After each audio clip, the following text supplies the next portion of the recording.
Welcome all to our second Got-IT talks as part of the Got-IT Toolkit project, which is a part of the AAL program.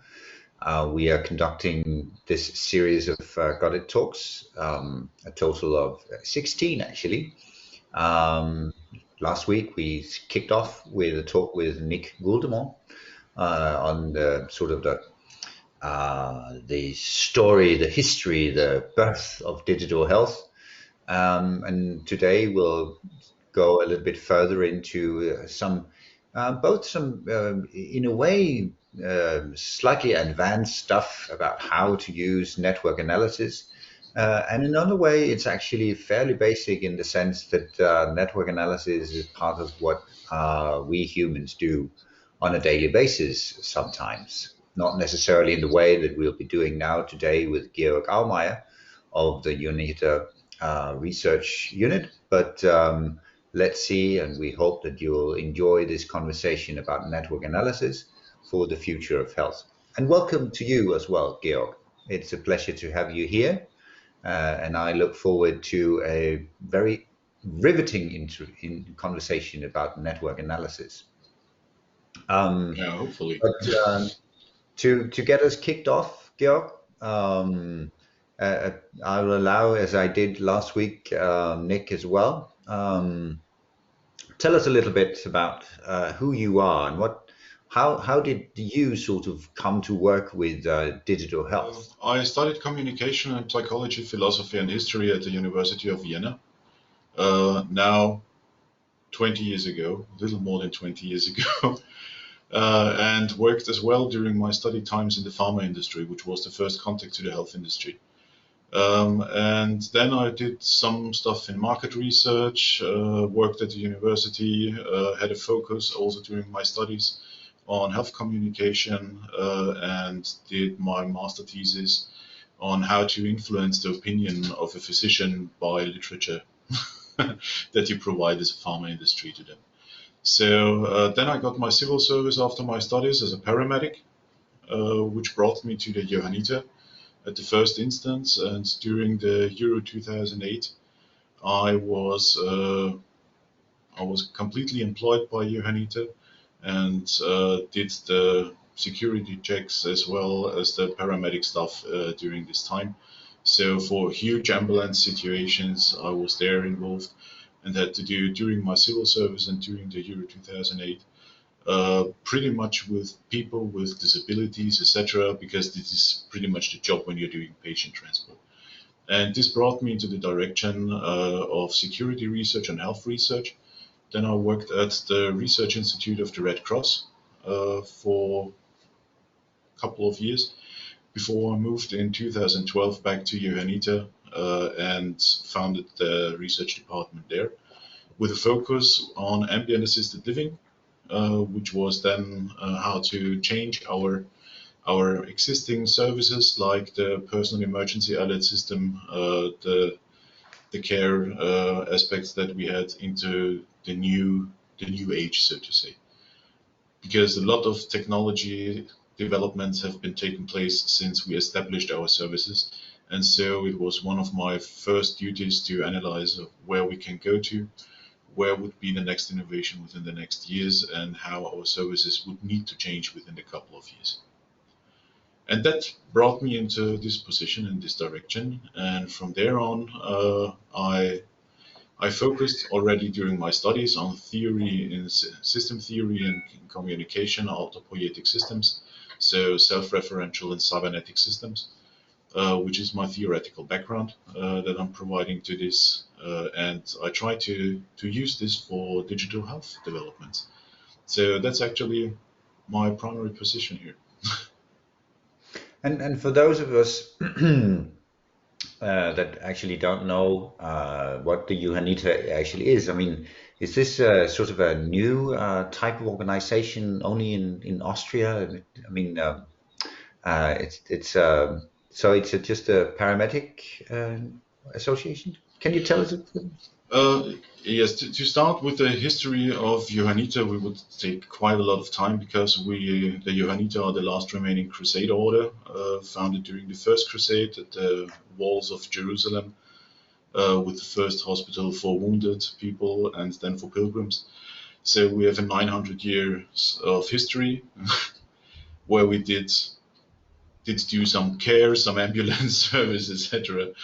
And today we are in Austria since 1974 as a friendly association, and with the main purpose of ambulance service, care services, and disaster relief.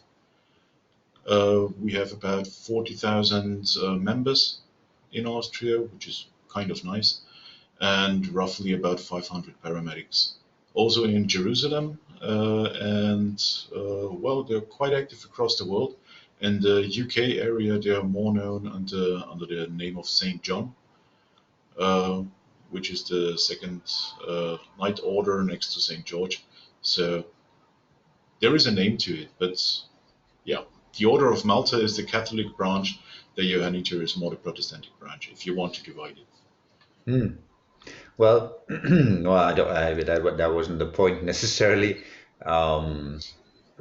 Georg.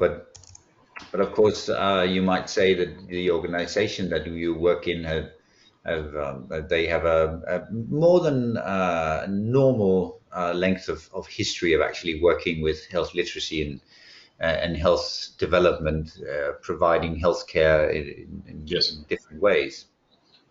But of course, digital health was not something that they did on the walls of Jerusalem. I'm fairly sure that was not, that's something new. So your current key focus areas in digital health, if you should name three or four, what are these? So, for example, one is the assistive technologies, as I named them already, ambient assisted living. Then we are very much into wearables. If you so like smart clothing, wearables like the smartwatches, etc., and into behavior analysis, so like pattern recognition through different kind of sensors.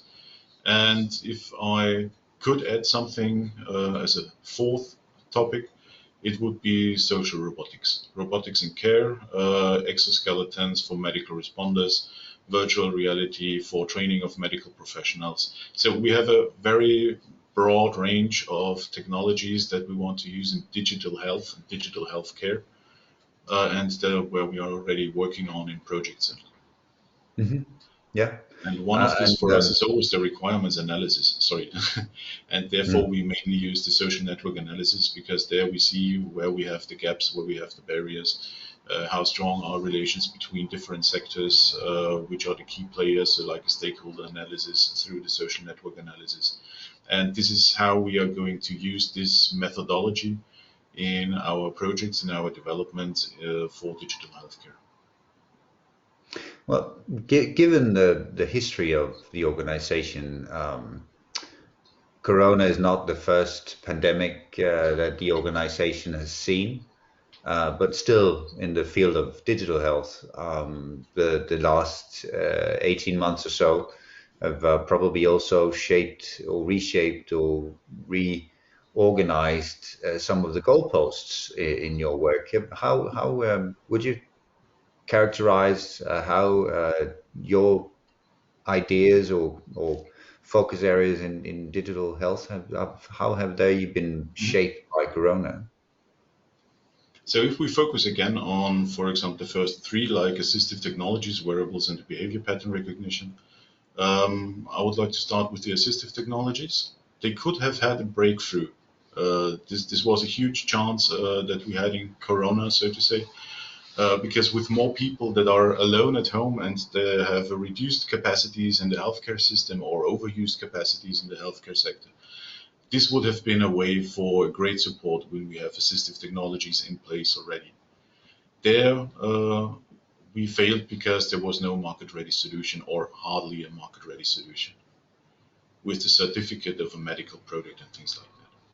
Hmm. But there we had a chance, and we see already that that we are at the brink of the breakthrough now, because everyone is understanding what ambient assisted living could deliver to the people and how it could support the care process. So maybe after the next lockdown, maybe we have the breakthrough. And for the wearables, we have the situation that we can support in early detection of infectious stages. So by the change of the vital parameter that we can measure from the divergence between the normal status with the normal variability of the health parameter to the infectious stage, where this is a significant change, we can have an early detection. So with added sensors, it is very easy to allow tracing and the back tracing of infected individuals, because you already identify at an early stage where they are hardly infectable already, that they have the virus in them because the body is reacting. And with this early detection, we can start the tracing already at a certain point. So that would be in an ideal situation. It is now an experimental situation, and but we are working on this in a Horizon 2020 project to allow us that we have here an early detection and an early tracing, which allows us a very precise back tracing of infected individuals. Interesting. And finally, yeah, hopefully. Yeah, hopefully.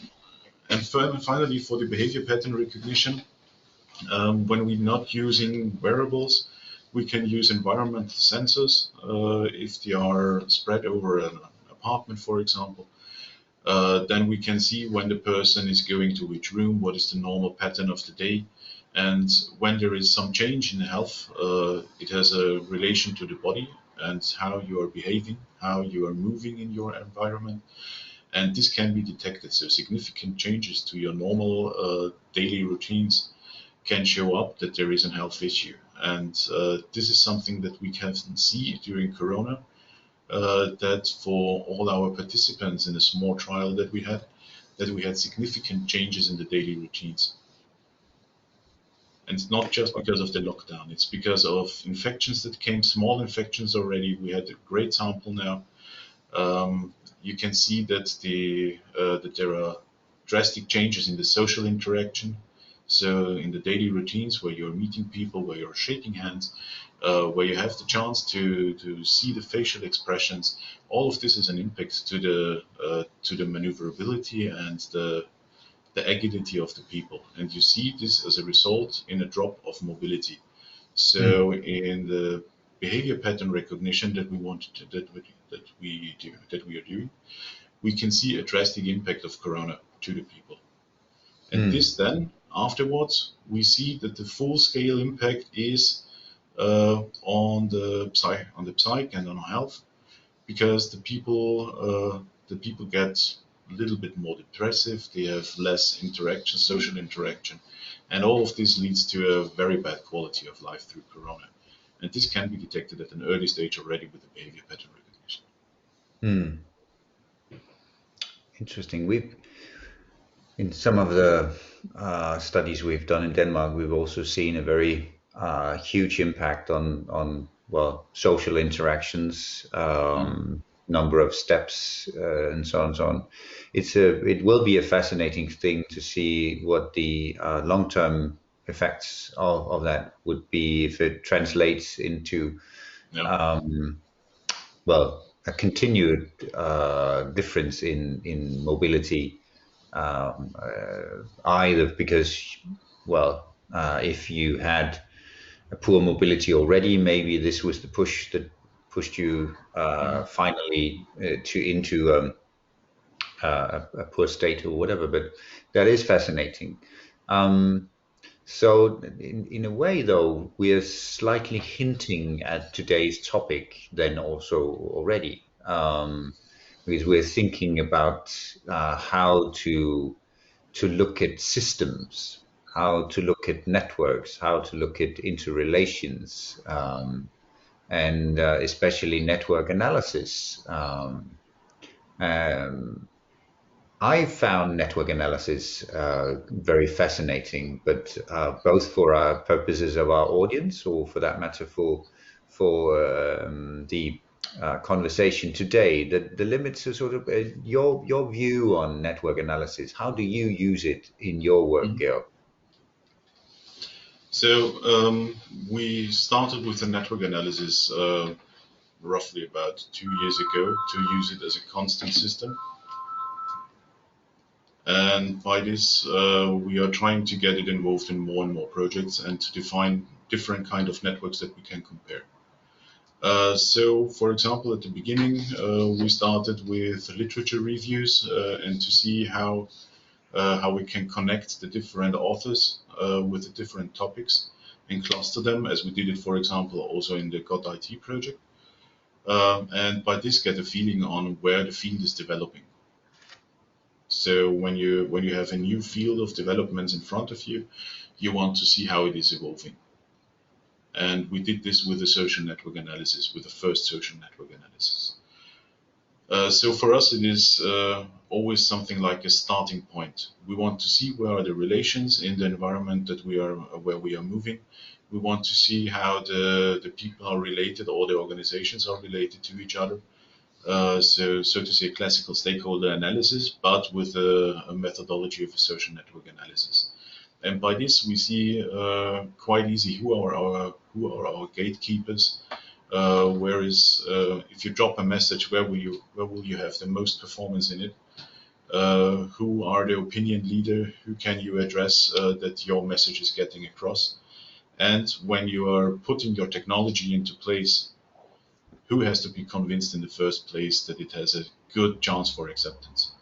So for us, the social network analysis is a result of the idea of the system theory approach.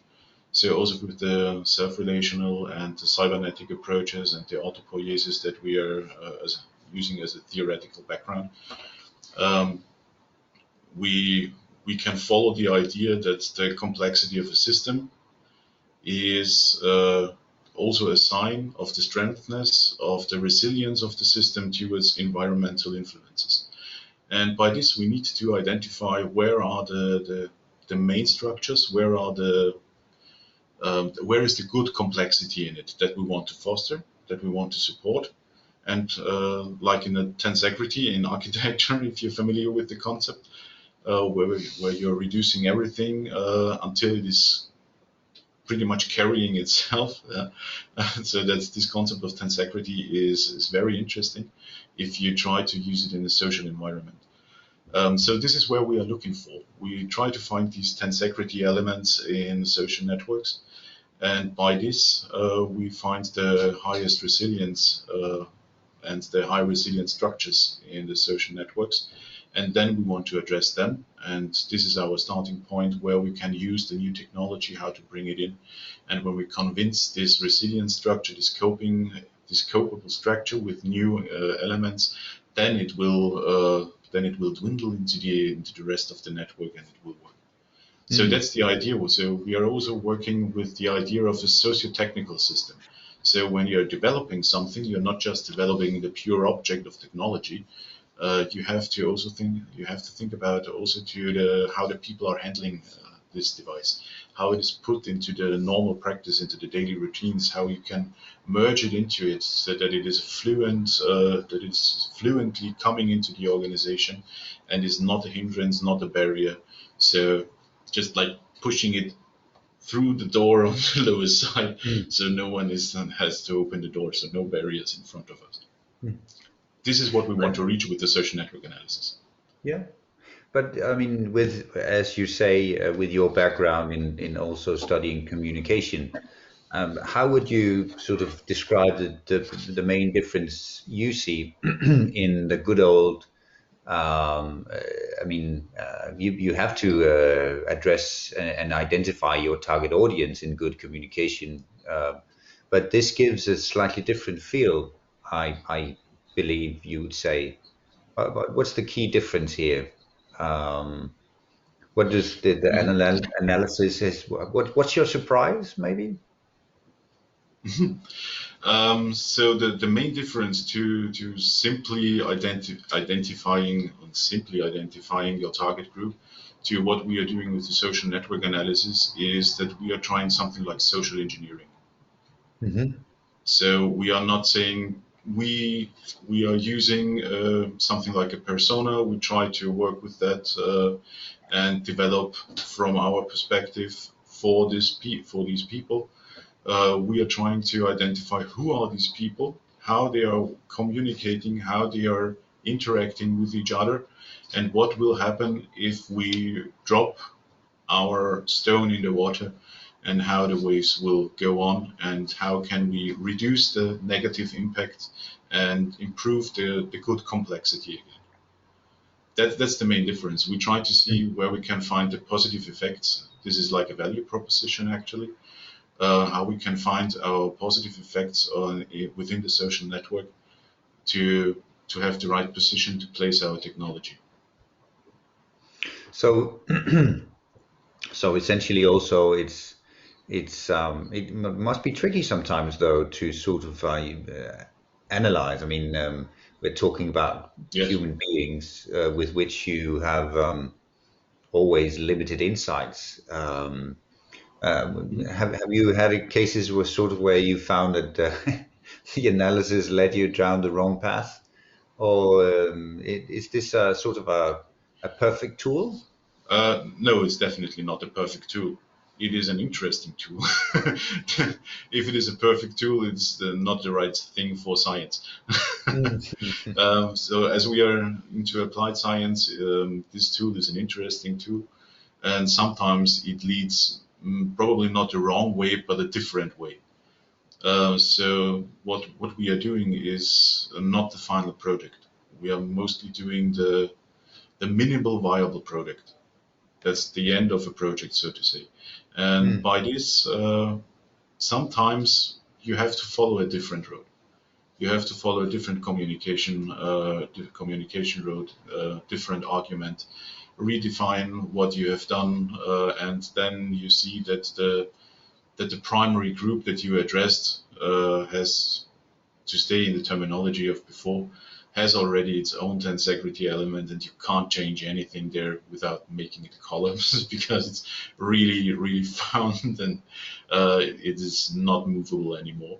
And then you have to go to some other place. And then you just shift a little bit the focus, and then everything is working again. That's science. That's also a classical development process. So you're not 100% sure what comes out at the end. That's the risk. But that's fine anyway. You have to live with this, and this is what's making the job interesting. Well, I guess sometimes you've used the metaphor of throwing a stone in the water to see what happens. I think, but you can't help sometimes to think what would happen if you threw in the stone somewhere else as an intervention, a different type of intervention. What does actually happen, or how much can you actually use this? Maybe this is not the perfect tool, but it's certainly very inspirational for, well, for some reason, actually, the word manipulation comes into mind, but I think that I'm trying to use it in a very positive sense, in the way that I guess from Latin, the manipulation would just be about actually using your hands to mold something, and in this case, it's just also about interacting with the system to be to know more about how the system might work. And again, maybe not, and maybe there's no surprises here. I tried to allude to it before about the surprises of the tools, but what are sort of then have you really learned something new? You think that you didn't know before from these 2 years of network analysis? Are you closer to finding the best places to throw the rock in, or are you closer to actually finding out where the water's deepest when you do it, or what's the element here?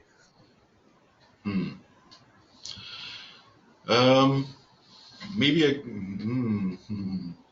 so for me, one of the most interesting thing was that I could, at least from my interpretation, prove one of the basic elements of system theory.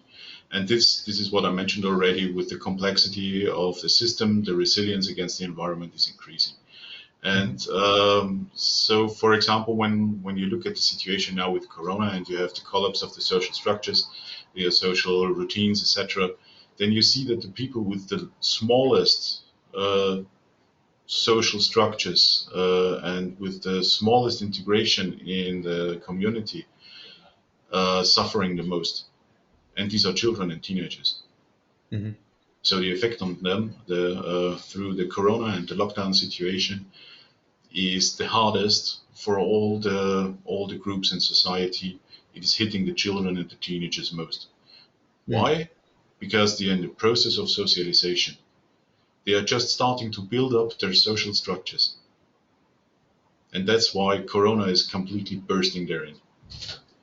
And this, for me, it was quite interesting to see how this is happening. And if there is a chance how to support these people in their quality of life, especially those who are now with the disrupted social networks, that would be a great solution for what we can do with social network analysis and with the development of technologies to support these people in this situation and provide them something like support for social interventions for people who are suffering from loneliness or isolation, or have a foresight for potentially how long we have to endure such situation, or critical life events in general. If you want to stress it forward and you want to go with this idea to the next level, then you can do this also for critical life events, which is normally the break point for health issues. Or we can see how fast the adaptation is within a social network, and how fast and in which way it is possible and in which population segment we have a fast adaptation, because when they are already adapted, then they can support other structures as well. So this kind of social engineering, this, you said manipulation, for me it is more the observation, because we are not directly interacting and not changing the system, because we are observing and then we make suggestions, and other ones are then doing the manipulation, so to say. So we are just the observers. Would you then describe maybe for, in this case, the digitalization, is that actually helping as I mean, a tool to deal with a situation that's complex and hard, or is this part of the problem? I mean, social isolation for teenagers. I guess a common prejudice would be that social media are pushing them into more isolation than previously. Yeah. What's your sort of quick analysis? What have you seen so far? Are we helping them by increasing the digitalization, or are we actually just adding salt to a poor situation, the open wound? This is a very interesting question, because you can answer it from two different perspectives. I would like to see the positive aspect in it, because what we had before Corona was a very hedonistic perspective on social media. Everyone was presenting him or herself in the best possible way, and it became very abstract, and you had sometimes even a grotesque if you think about the presentations of people in Instagram in a very shiny world that is not anymore in any way realistic. So it was, yeah, a weird situation, and absolutely over everything. Okay. What we experience now in the Corona situation is that the people get, so to say, more real. And this is a positive effect. We have a nivellation now. So when we had the negative, over-exaggerating social media, everyone wants to be number one, the most shiniest, prettiest person in the world, where you had the sinus curve coming to its top. You had the cosinus coming from the other side, where everyone was talking against it. But now where we are talking against it, we have the going down of the sinus, and it is coming now to a nivellated place where we have a new chance for social media to have something that is really supporting the society. So there will always be some people that are exaggerating, etc. But it is becoming less. It is becoming more serious. It is becoming more related to the real person. And this is a chance that we can have now through Corona, because no one is anymore interested in something completely exaggerated, because they want to know what their friends are doing, and the relationships in the social media are becoming partly more real, but more important as well. The more importance, the strength between the relations is becoming stronger. Hmm. That's the main change that we can see, or that we have an indication for in where we had the last analysis. So this is an interesting point, and this is a chance for thinking about social medias in a new way, and maybe it will everything will turn out fine, and Corona has some positive effects at the end as well. Well, of course, social media is one aspect. I know the Council of European Doctors have been very active about talking about the value of the human connection when you have um, uh, any interrelation with healthcare professionals, and that digitalization would be a way of destroying that trusted connection. Mm-hmm. It's been a while, though, I suppose, Georg, that anyone in digital health have used sinus waves as a way of explaining that interrelation. But I like it very much.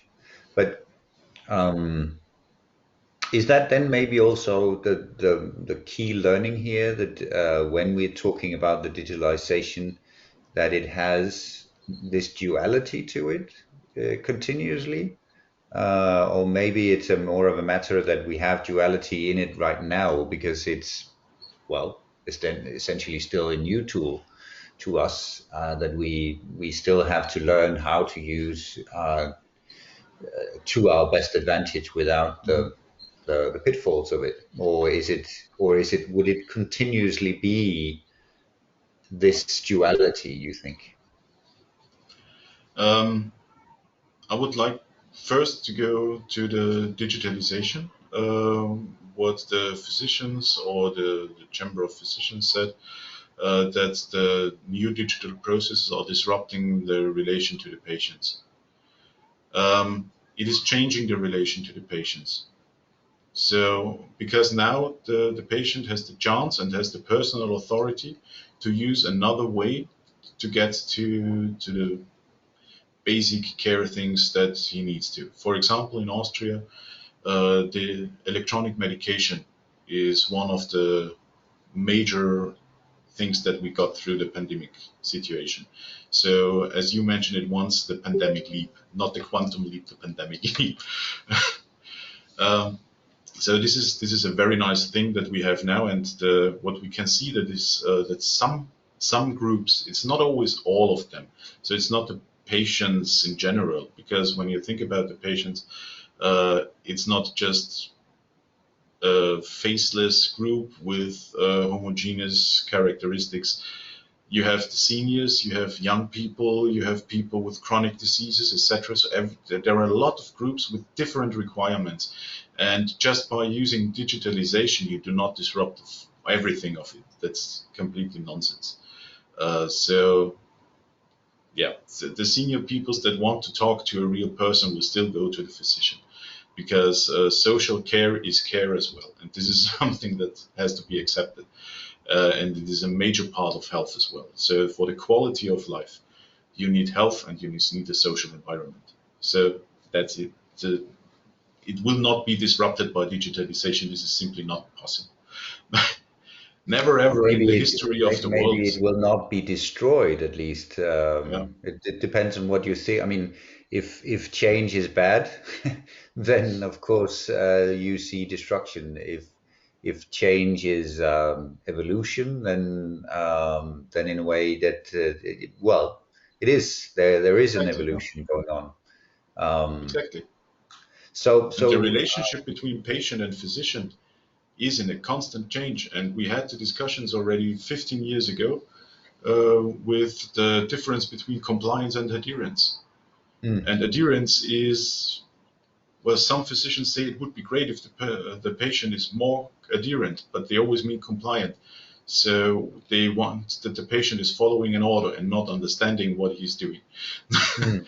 So, and also not all physicians think that way, but this is when you think about that the relations changing through digitalization means that the patient is becoming more empowered, and it's not just a patient, it is a person, and the person is choosing the way how to communicate with someone else. And by this, the other side of the communication process, which is the physician, who is also a person, is a little bit set back because they don't want to communicate in the way they want to. And so there you have a little stressful situation, and this is like Mm. a vibrating string in the relations. So, and Mm. if this is vibrating in the right harmony, it is disrupting the full system. Mm. That is mechanics, so to say, social mechanics. So, in the Got-IT project, one of the key elements that we're talking a lot about there is the value of or the tool, you might say, the process of co-creation, Mhm. of interacting, uh, not, if you will, looking at the network, but also actually asking it. Um, Mhm. so would co-creation then, in both in terms of alleviating those challenges that we talked about for teenagers and so on, or for that matter for the slightly older teenagers, the ones we call physicians, would that actually make a difference, or is it just another element of the evolution? Or is it simply is this a is this a medicine for some of those digital challenges? A better understanding, a better interaction, a co-production. Mm,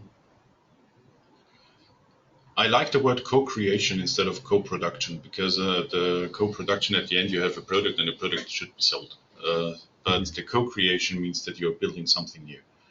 And as we are here talking about mainly communication technologies, so it's always ICT, information and communication technologies, and information comes from an interpreted data. So when you are interpreting the signal that you're getting, you have an information. So I like the idea of a co-creation of an ICT system. That's very nice. Um, when you're asking the people that are involved in the communication process, it's not a question if you should do, you have to do it. There's no way around this. If you want to create something for them, you have to work with them because no one else is using this because except the communicators. They're, But isn't that also sort of a moral? I mean, I do not necessarily disagree. That's not my point, Georg. mm, But I guess as you say, you have to.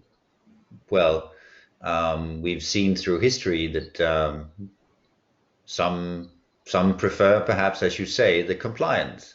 Why should I mm, interact with those humans? They're so annoying. They have a free will, um, mm. and it would be much easier if they were just machines, um, Yeah, without diving necessarily into that this discussion. is Yeah, yeah. I this mean, is then co-creation can seem messy, can't it? it has to be messy because it's with people. Mm. And when people meet, it becomes messy. There are misunderstandings. Some people have misinterpretations. You have several iterations in a communication process where everything can be changed. If there is an emotional aspect to it, it becomes even more complicated. But it always leads to a higher complexity in the communication itself. And by this, you have more, as again, as we said already in system theory, you have a higher complexity, and with this higher complexity, you have a higher resilience against environmental influences, which means you can rely on what is happening in the system, and this is what you want to, especially when it comes to therapies in the health system. you want to rely on that the person is doing what this person should do to stay healthy. And by this, you need a reliable relationship. And this is just possible through communication and through the interaction between the actors in this network. And when you are trying to put something from outside in this system, it is like a disturbance. And we said already, the communication process is making it more reliable, more stable, and more resilient against influences from outside. So when you come with your technology, you're an influence from outside. So you have to dive into the social network. You have to use the social network. You have to, like playing the guitar, hit the string and listen to the sound, and then you can move something in. And then you can make the harmony, and then you can bring in the new technology without disturbing anything. And then it will be taken up seriously and will be part of the system. Then you have not just the one string that you hit with the one note, you have the full chord. But still, I mean, most people, well, maybe not all, but a lot of people would like to be very good at playing the guitar. That would be neat. But in this case, with co-creation, I mean, we all start out maybe not being very good at it. It takes time. Yes. In addition to it being messy, it might actually sound awful to begin with, anyway. So, what are some of the key advice maybe that you would then point to that would help these, I mean, aspiring guitar players to be better at hitting the right strings? You, the same as as I would recommend to someone who's playing guitar. Start training, start listening, and the more you listen, the more you will hear, the more details you will recognize. You should try it yourself. That's always a big issue. Put yourself in place that you want to be, or not that you want to be, that you want to observe. Experience what is happening there. Fool around a little. And mainly enjoy yourself while doing this. Otherwise, whatever comes out will be without soul, without any meaning, and will not make you a happy person. And when you have something developed that is making you happy, you have a high chance that you can make someone else happy with it as well. And for health, this means if you find something that is supporting your health, you have a good chance that it can support someone else. So if you just keep at it, you'll be fairly sure that the final, well, if not the final, then at least the result will have more soul. Then that's a very nice analogy here. But I mean, it's clear that there's a very strong evolution, some would say also revolution, going on in digital health. Are we simply sort of is this a happy revolution? There's an element where you saw, for instance, in your network analysis before in the pandemic, that we have a lot of teenagers, especially that are challenged by, of course, not necessarily the digitalization in itself, but by the situation that we're in. But in the digitalization, and especially, I guess, in the Got-IT project, we have the element, of course, of people with low digital literacy. So if we increase the pace of digitalization, we increase the pace as well, sort of producing challenges for people with low digital literacy. So are we sort of heading the right track? Would you say that the emphasis on low digital literacy, that we're doing enough? Would a project like the Got-IT Toolkit? I'm actually smiling a little bit because it takes a little bit of sarcasm here as well, I suppose. Will this sort of just solve everything with the Got-IT Toolkit, or I mean, is the challenge slightly bigger than that? Slightly bigger. Slightly bigger. But what we are delivering with the Got-IT Toolkit, is a very important step because it is bringing up the awareness. It is supporting the argument. It is why is it important that someone with a low health literacy should be involved in a digital process? That could for a developer the question is, why are the people not using my system? Why? Simply because it is a good system, I have developed it. That's the perspective of the developer. That's a natural perspective. When you're doing something, you like it, and you are quite disappointed when someone is not using it or saying, I don't like it. Okay, that's a normal situation. But sometimes the people do not like things because they are not able to use it. And this is an issue, especially in the healthcare sector, we make an exclusion factor to it. So we are losing people that should be within our society, within our communication, within our network, within our social network, by using digital technologies that are not usable for them because they do not have the literacy, they do not have the understanding what they can do with it, what it is capable of, and where are the supportive factors for it. So this is like one of the major pitfalls that we have when we are trying to accelerate with digitalization. And this is by hurrying up things, you always end up with misunderstandings. And this is so we have to be very careful that we transmit the right information, that the data that we are using in our communication is coming to the recipient and is used and is understood in the correct form, that it becomes the true information that they need to have. And then the literacy can be built up. So, for example, one of my aunts, who is now 70, used WhatsApp before me. Because you didn't know how? Probably, and I was not interested in it. Oh, yeah. So I was a very late adopter for the messenger systems, but she was using it already. She was one of the first people who sent me greetings through a messenger when I installed it on my smartphone. So And cat videos too. Yeah.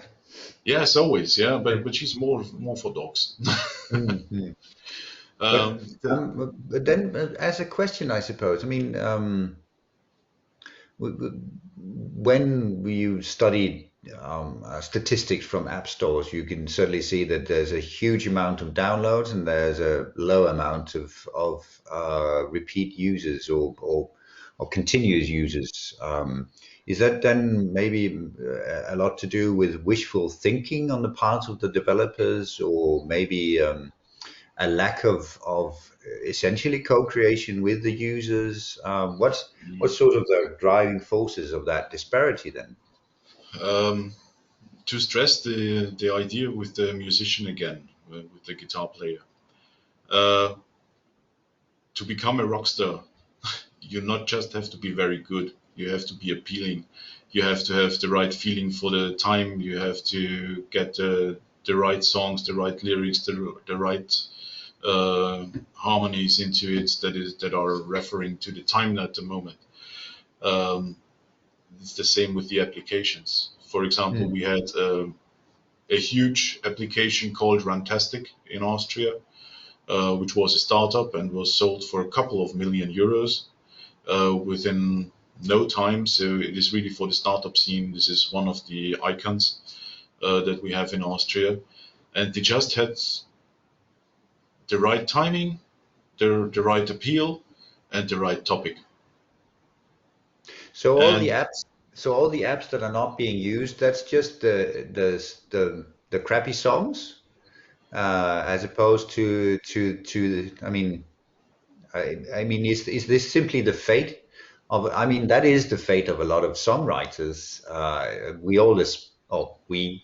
I'm not. No, I don't know why I use the word we, because I'm definitely not a songwriter. But most people, I suppose, that are fond of playing the guitar would have a dream of being a good songwriter at one point. But of course, no, most of them will maybe not necessarily be on the top of the charts. So what we're seeing is sort of just the echo of the diversity of guitar players that we have in the digital arena. Um, Yes, mm, that would be my suggestion. I don't have any data to it, so to mm, to be honest, I have actually pretty much no clue, like most of the other peoples in this area. But for me, it seems to be like a normal situation that you have in a something like a free market, like the Play Store, App Store, whatever. That you have an awful lot of developers. You have a chance to develop something very fast. You can develop it with pretty much no money, or you can invest an awful lot of money. And mm, by this, you have a lot of bullshit bingo, as a person from a big truck company once said to me when I was in market research. Don't play bullshit bingo because we have enough of it. So that's pretty much the situation here. Yeah, you can mm. produce a lot of this nonsense and or pure quality or yeah whatever. There's a lot of mess out there. There are a lot of average, and no one is taking the mess or the average. Mm. So in a way that sometimes the low usage of certain apps could also be seen as an element of savvy users. I mean, I'm not necessarily personally trained to be a musical expert, but of course I know what kind of music I like and what kind of music I don't like. And for some reason, I tend to listen to music I like, as opposed to, even though there's a gazillions of songs out there, I tend to only use a little bit of them. Yes. So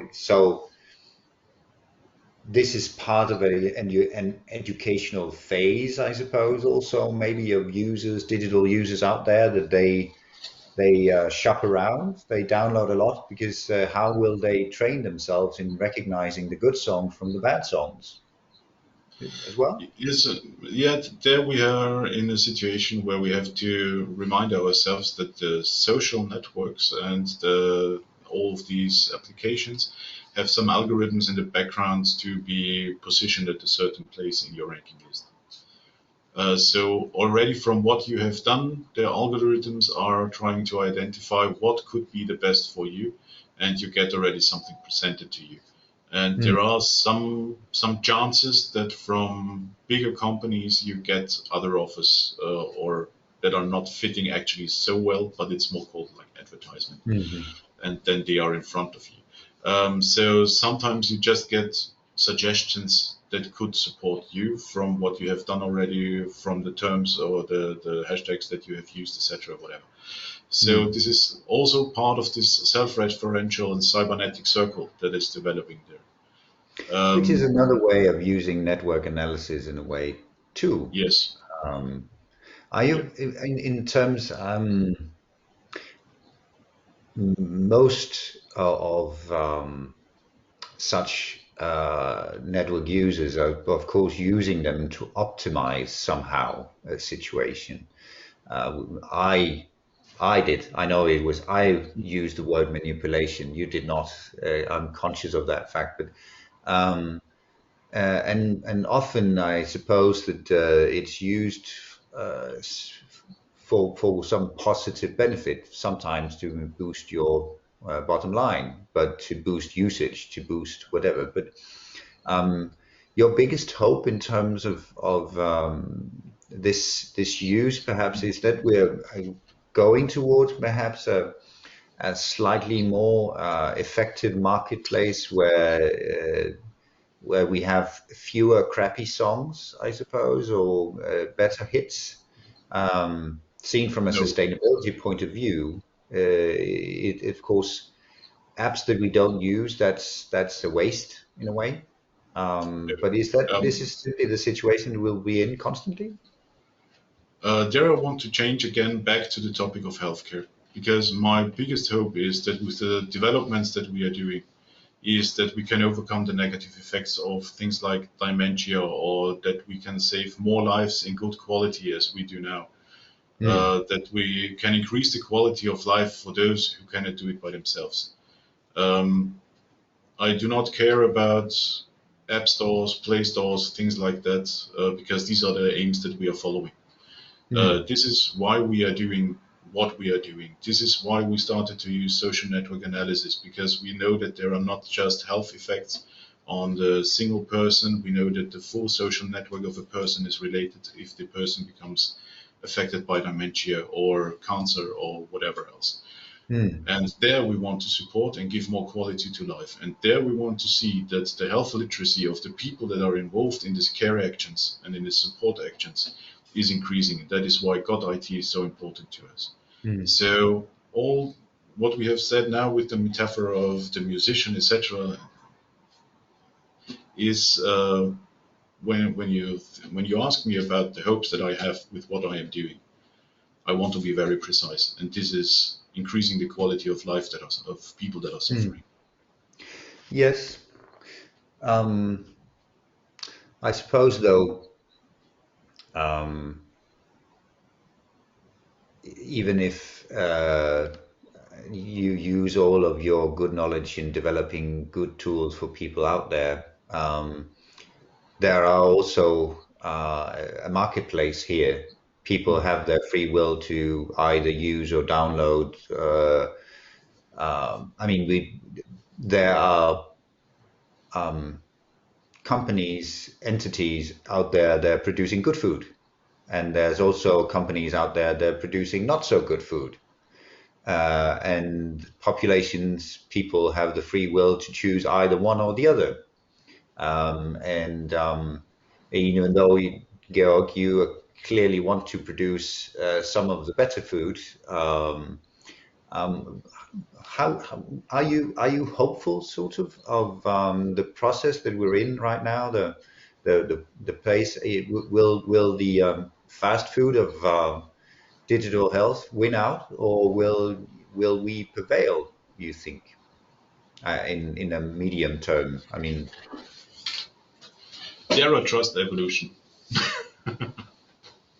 So we will yeah. see what is coming out at the end. It will be the best solution. It will be the solution that we deserve. That's pretty much it. So survival of the fittest will work in the digital health area as well. Yeah, but the Somehow. fittest is in this case not the fittest in the digital world, not in a physical fitness way. No. True. But still, those that adapt best to also help people overcome, survive, Yes. and adapt to a future. It's been a wonderful hour to talk to you today, Georg, and I look forward to our continued collaboration on creating the Got-IT Toolkit. I'll just thank our audience for their kind participation, and I hope they had as much pleasure from our conversation about digital health, guitar playing, and the sinus waves as we did, I suppose. And I look forward to the Got-IT Talk next week when we dive into another area of digital health. Thank you. Thank you very much. It was my pleasure.